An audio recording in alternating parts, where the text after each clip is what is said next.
Blanpré, directeur général d'AED. Exactement, de l'aide à l'église en détresse. Je suis très heureux de passer après toi, Patrick, avec l'AED Portes Ouvertes. Nous sommes, on pourrait dire, cousins germains. Et je pourrais presque me taire tellement tout ce que tu as dit correspond très précisément à la fois à l'analyse et à la préoccupation de l'AED. Merci, chers amis, de m'accueillir, monsieur le maire.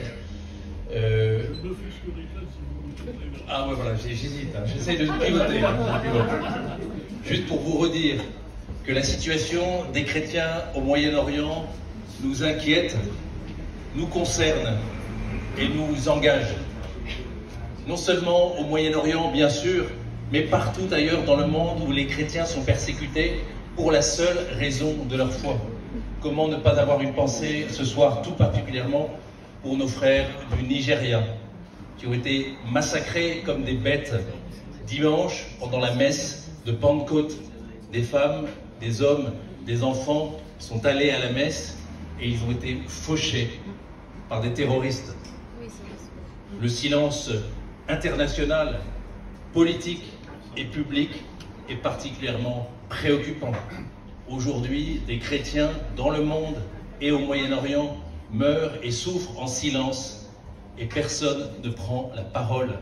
Merci ce soir de prendre un peu de temps pour eux.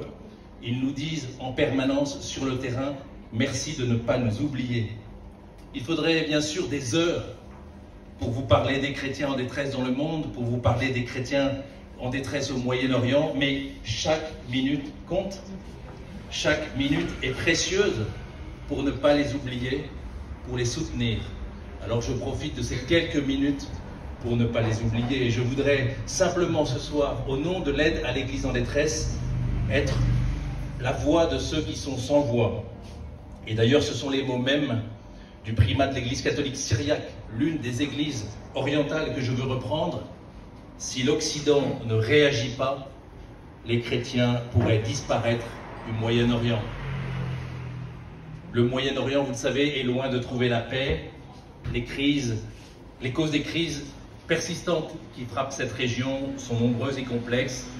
Je ne pense pas avoir le temps de revenir dessus, mais il est important de réaliser que les chrétiens comptent parmi les victimes les plus nombreuses de ces troubles profonds qui marquent le Moyen-Orient.